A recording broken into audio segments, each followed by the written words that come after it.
Presenting the classics of Sam P. Chaladurai. Sam P. Chaladurai அவர்களின் போதனை களஞ்சியத்திலிருந்து. சங்கீதம் 91 மிகப்பெரிய வாக்குத்தத்தங்களை கொடுக்கிறது. இப்பொழுது அந்த சங்கீதத்திலே 11, 12 வசனங்களை நாம் வாசிப்போம். உன் வழிகளில் எல்லாம் உன்னை காக்கும்படி உனக்காக தம்முடைய தூதர்களுக்கு கட்டளையிடுவார். உன் பாதம் கல்லில் இடராதபடிக்கு அவர்கள் உன்னை தங்கள் கைகளில் ஏந்தி கொண்டு போவார்கள். இன்றைக்கு தேவதூதர்கள் தேவனுடைய மக்களுக்கு அளிக்கும் பாதுகாப்பை குறித்து பேச விரும்புகிறேன். தேவதூதர்கள் இருக்கிறார்கள் என்பதிலே சந்தேகமே இல்லை. நாம் தேவதூதர்களை காணாததினால் அநேக நேரத்தில் அவர்கள் இருக்கிறார்களா என்பதை குறித்து அநேக நேரத்தில் சந்தேகம் எழும்புகிறது. ஆனால் இந்த உலகத்திலே நாம் பார்க்கிறவைகள் மட்டுமல்ல, நாம் கண்களால் காணாதவைகளும் கூட, கோடிக்கணக்கான கண்களால் காணாத தேவதூதர்கள் நம்மை சுற்றி இருக்கிறார்கள் என்று வேதவசனம் நிச்சயமாய் போதிக்கிறது. எபிரேயர் 13:2 திருப்போம் ஒரு நிமிஷம்.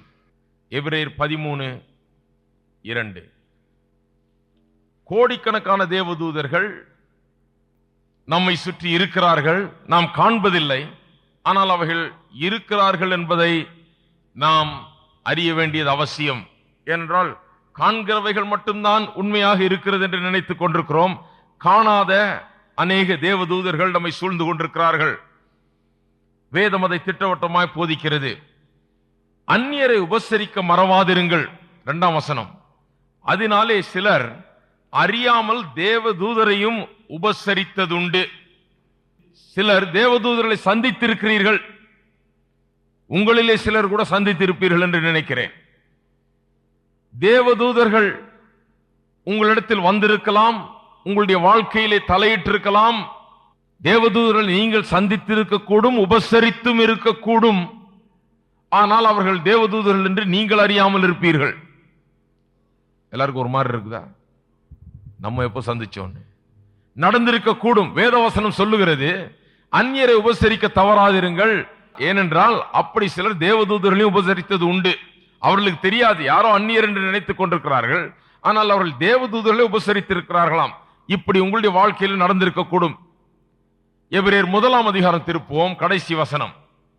ரட்சிப்பை சுதந்திரிக்க போகிறவர்கள் நிமித்தமாக ஊழியம் செய்யும்படிக்கு அவர்கள் எல்லாரும் அனுப்பப்படும் பணிவிடை ஆவிகளாய் இருக்கிறார்கள் அல்லவா? தேவதூதரை குறித்து சொல்லுகிறது இந்த வசனம். தேவதூதரை குறித்து சொல்லப்பட்ட இந்த வசனத்திலே ரட்சிப்பை சுதந்திரிக்க போகிறவர்கள் நிமித்தமாக ஊழியம் செய்யும்படிக்கு, அதாவது ரட்சிப்புக்கு சுதந்திரராகிற மக்களுக்கு ஊழியம் செய்யும்படிக்கு அவர்கள் எல்லாரும் அனுப்பப்படும் பணிவிடை ஆவிகளாய் இருக்கிறார்கள் அல்லவா? தேவதூதர்கள் ரட்சிக்கப்படுகிறவர்களுக்கு, ரட்சிப்பை சுதந்திரித்துக் கொள்ளுகிறவர்களுக்கு, எத்தனை பேர் ரட்சிப்பை இன்றைக்கு சுதந்திரித்துக் கொண்டிருக்கிறீர்கள்? ரட்சிப்பை சுதந்திரித்துக் கொண்டிருக்கிறவர்களுக்கு பணிவிடை செய்யும்படியாக அனுப்பப்பட்ட ஆவிகள். வேதவசனம் அதை திட்டவட்டமாக நமக்கு போதிக்கிறது. சங்கீதக்காரன் அதைத்தான் சொல்லுகிறார், அதை அவர் நம்புகிறார். உன் வழிகளில் எல்லாம் உன்னை காக்கும்படியாக உனக்காக தம்முடைய தூதர்களுக்கு கட்டளையிடுவார் என்று சொல்லுகிறார். ஆண்டவர் தூதர்களுக்கு கட்டளையிடுவாராம் நம்மை காக்கும்படியாக. உன் பாதம் கல்லில் இடராதபடிக்கு அவர்கள் உன்னை தங்கள் கைகளில் ஏந்தி கொண்டு போவார்கள். தேவதூதர்கள் அப்படியாய் செய்வார்களாம். வேதவசனம் பல இடங்களிலே தேவதூதர்களை குறித்து திட்டவட்டமாய் போதிக்கிறது. ஆனால் அநேகர் விசுவாசிகள் தேவதூதர்கள் தங்களுக்கு பணிவிடை செய்வார்கள், தேவதூதர்கள் தங்களை காக்கும்படியாக தேவனால் கட்டளையிடப்பட்டிருக்கிறார்கள் என்பதை அறியாமல் இருக்கிறார்கள். அதுதான் உண்மை.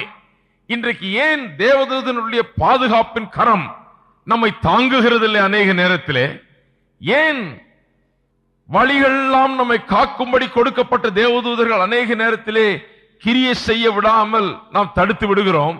நம்முடைய அவநம்பிக்கையின் மூலமாக, நாம் விசுவாசியாததன் மூலமாக, அதை எதிர்பார்க்காததன் மூலமாக, அதை உரிமை பாராட்டுவதன் மூலமாக நாம் அப்படி தேவதூதர்களின் பணிவிடையை நாம் ஏற்றுக்கொள்ளாதவர்களாகிறோம்.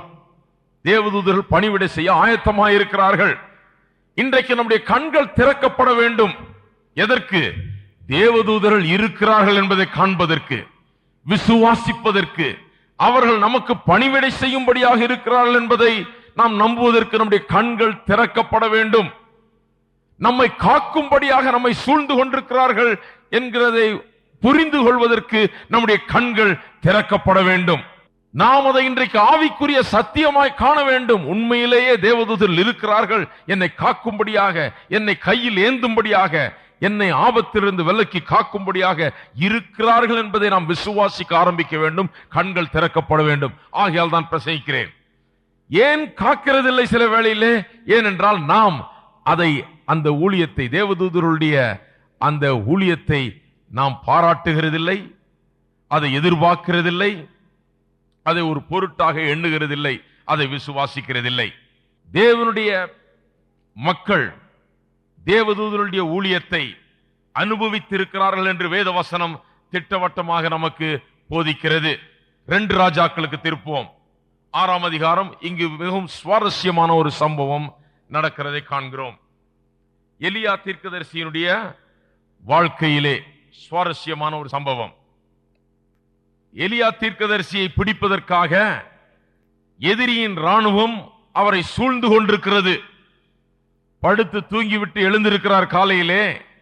எதிரியின் ராணுவம் அவரை சூழ்ந்து கொண்டிருக்கிறது, பிடித்துக் கொண்டு போகும்படியாக. எலியா தீர்க்கதரிசியுடைய வேலைக்காரன் அதிகாலமே எழுந்திருக்கிறார். வாசிப்போம் 15ஆம் வசனம். தேவனுடைய மனுஷனின் வேலைக்காரன் அதிகாலமே எழுந்து வெளியே புறப்படுகையில், இதோ ராணுவமும் குதிரைகளும் ரதங்களும் பட்டணத்தை சுற்றி கொண்டிருக்க கண்டான். அப்பொழுது வேலைக்காரன் அவனை நோக்கி, தீர்க்கதரிசியை நோக்கி, ஐயா, என் ஆண்டவனே, என்ன செய்வோம் என்றான். அதற்கு அவன், பயப்படாதே, அவர்களோடு இருக்கிறவர்களை பார்க்கிலும் நம்மோடு இருக்கிறவர்கள் அதிகம் என்றான்.